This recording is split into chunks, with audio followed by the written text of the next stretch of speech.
Welcome to Housemarque's Mega Worldwide. Most of the time, I'm grabbing a video or something. We're reacting to that, and we will. I have the Trump Diamond Celebration of Life video. It's not a memorial service, so I guess I'm allowed to make fun of it.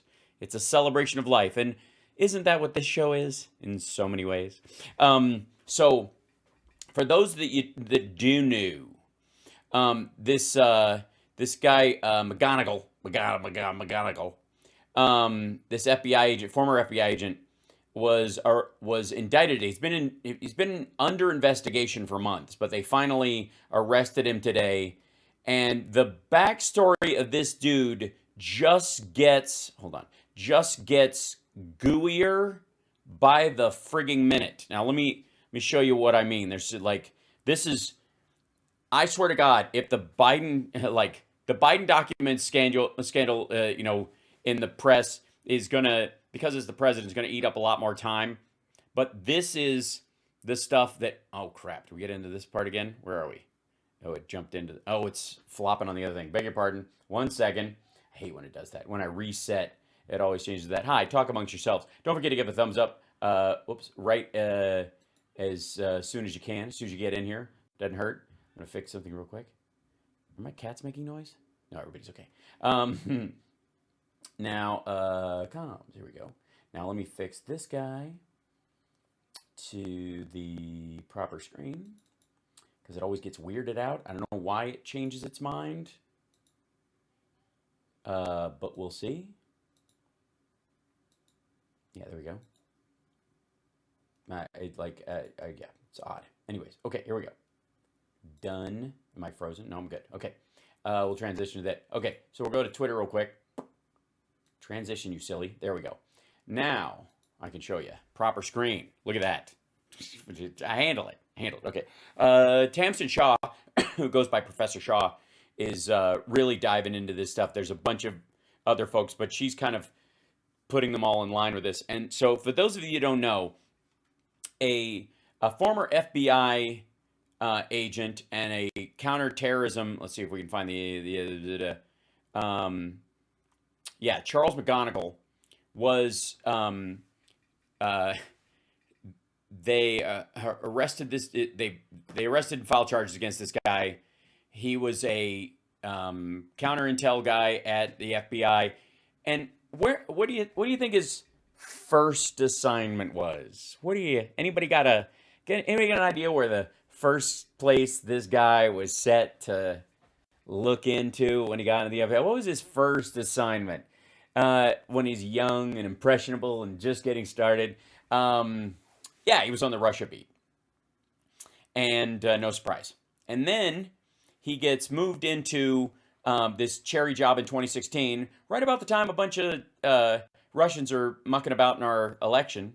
And he's one of the sources, apparently, that when the New York Times was saying, no, we have an inside track, and apparently there's no Russian involvement at all in the Hillary Clinton stuff or the WikiLeaks stuff or whatever. There's no, we don't.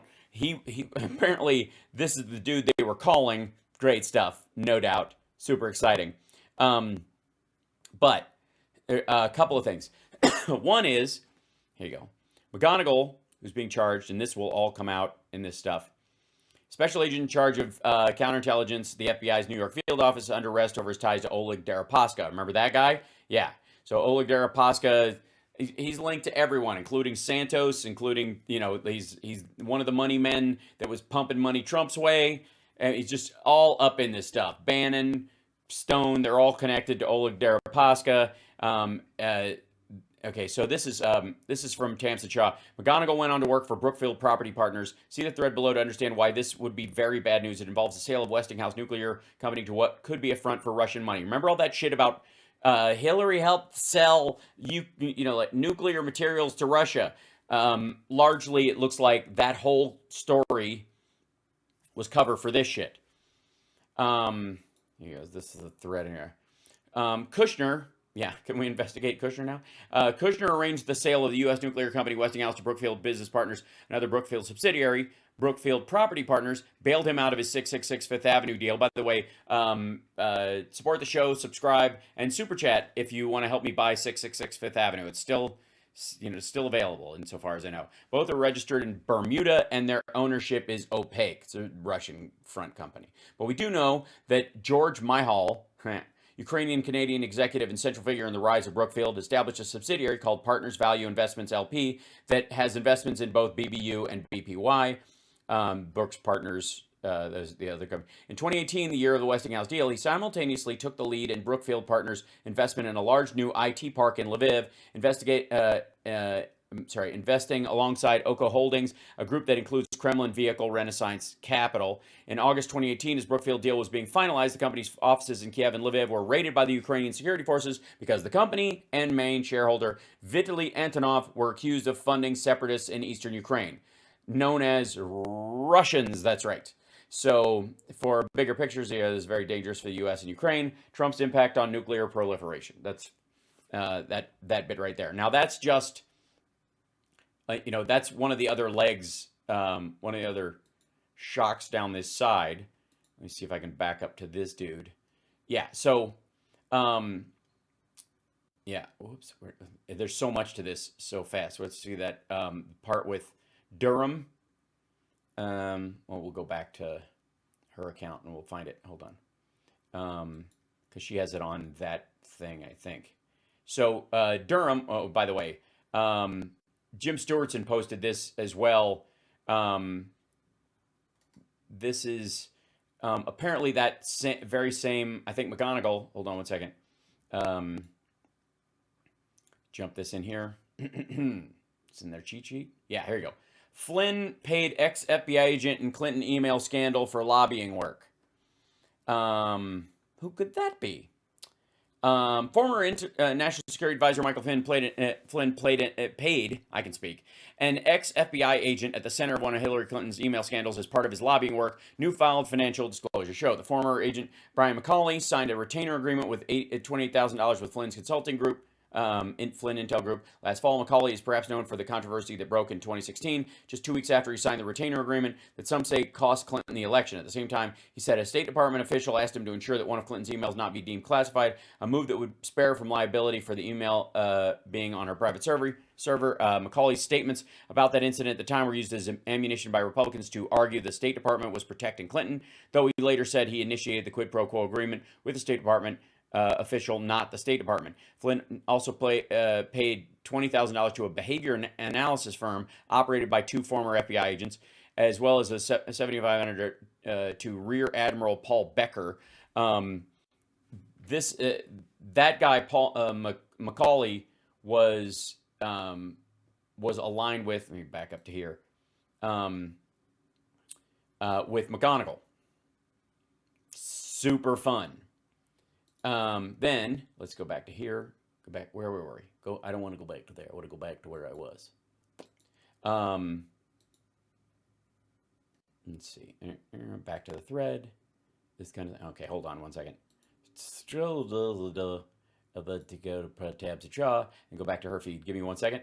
And this is fascinating shit. This is, yeah, here you go. One of the most interesting details about Charles McGonigal case revealed today. He's represented by Bill Barr's former aide, Seth Ducharme, who had his hands in a whole bunch of shit from the Bill Barr stuff. This is true. They're all, thick as thieves. TFW, things are so busy you don't even rush out sedition verdicts. There's the 4 that went down. That's what she's talking about there. And then let me get down. Yeah, okay. Just a reminder that the Trump-Russia probe, in which the FBI's McGonigal arrested today for being in the pay of Oleg Deripaska, had a lead role, was very thoroughly examined by Bill Barr's special counsels.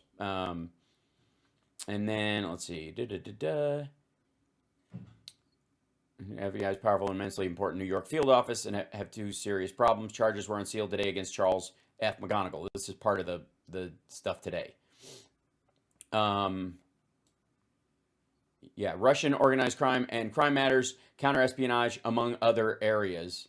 Beginning in 2016 until his retirement in 2018, McGonigal served as a special agent in charge, the SAC, of Counterintelligence Division of the FBI's New York field office. As SAC, McGonigal supervised and participated in investigations of Russian oligarchs, including Deripaska. Among other things, in 2018, McGonigal, while acting as SAC, received and reviewed then classified list of Russian oligarchs with close ties to the Kremlin who would be considered for sanctions to be imposed as a result of Russia's 2014 conflict with Ukraine. They ultimately, by the way, were, and that's what he's being arrested for, is violating the sanctions rule as his stuff in his work after he left the FBI.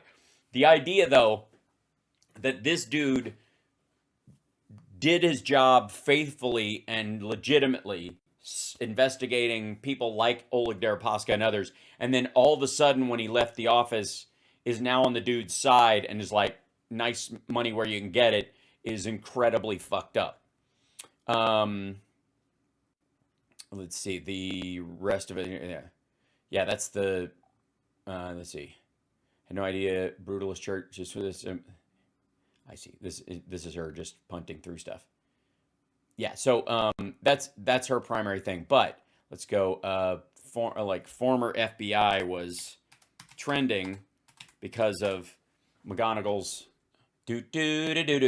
McGonigal Donald Trump has been screaming no collusion Russian, saying the FBI is corrupt for years now, but they found out that a former senior FBI counterintelligence official who spearheaded the Trump-Russia probe was arrested and charged over working for Oleg Deripaska. Exactly. Here's Joyce Vance. This story is pretty ginormous, and I might add, I added a little something to the bottom of this guy. Let's see if my stuff shows up in here, because one of the oh, this was pretty funny too. By the way, same time, here's Trump with Philly mobster Joey Merlino at his Trump Palm Beach golf club, having one of those kind of like stunned, shovel in the face, thumbs up pictures with people who just randomly happen to be there, who are members of his club or guests of members of his club, and he has no one around him vetting to get these people away from him. So clearly he wants the picture and thinks the picture is necessary. There was also, there I am. Let me see if there, yeah, here you go. So Charles McGonigal, this is my take on it, because I went back after I was reading this and I was like trying to find old news about him, because I love these days. There's so much coverage of everything that if you can, there's a big search engine that newspapers use, and I wish I had access to it. I forget what it's called right now off the top of my head, but apparently you can like track articles by date and blah blah blah, and then follow the chain of the stories that were attached to it by byline and all that. That would be nice, but for now I'm just left with Google. And this is the announcement of Charles McGonigal as a special agent the special agent in charge, the SAC, in charge of the Counterintelligence Division of the New York field office. I found this is October 4th, 2016. Yeah, he was an October surprise, this fella. He, among other things, if you'll notice, he entered duty with the FBI in 1996.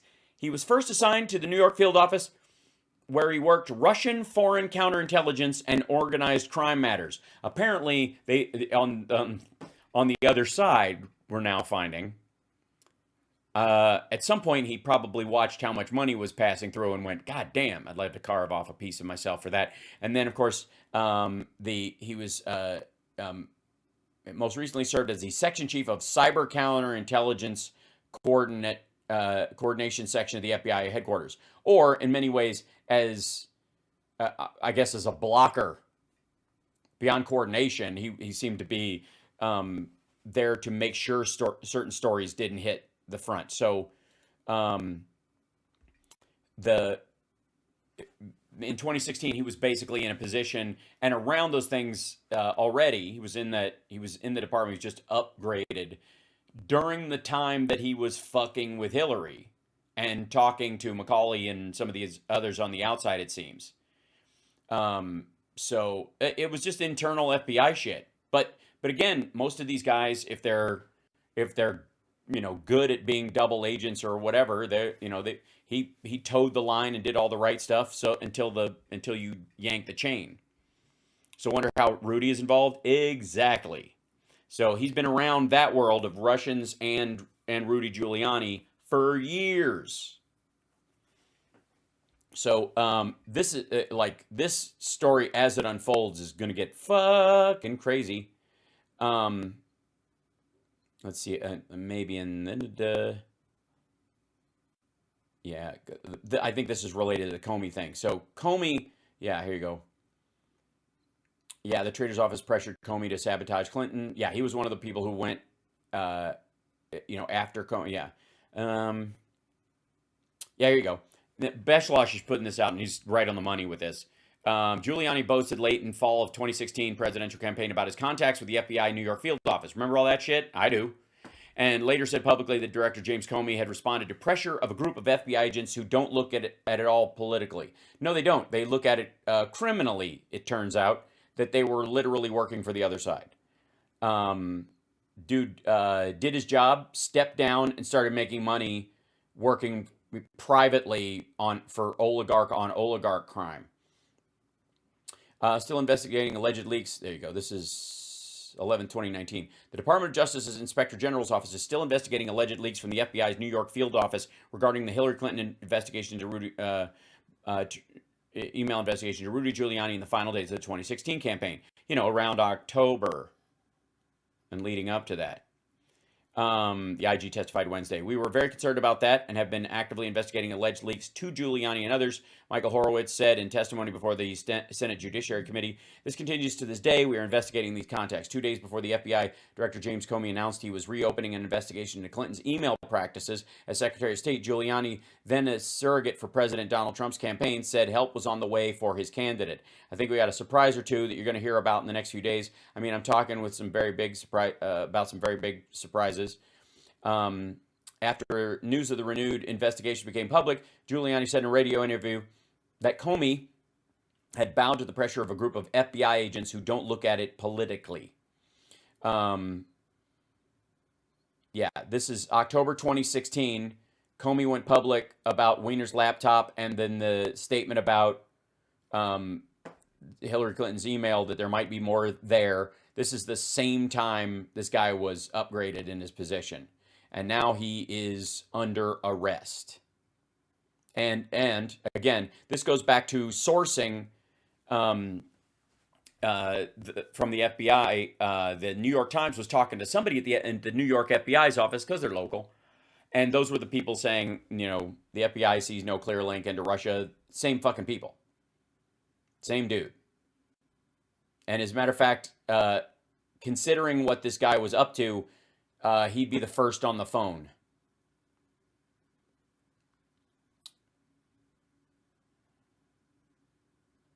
Let's see. The Honorable former U.S. Attorney Harry Reid's letter to the former director. You possess explosive information about close ties between Donald Trump and the Russian government. This is Reid's letter to him. Yeah.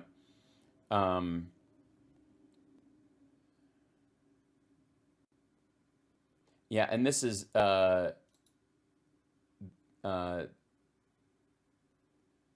overall, this is going to be a fascinating dive. As this guy gets indicted and tried, holy shit. And the people he's attached to, yeah.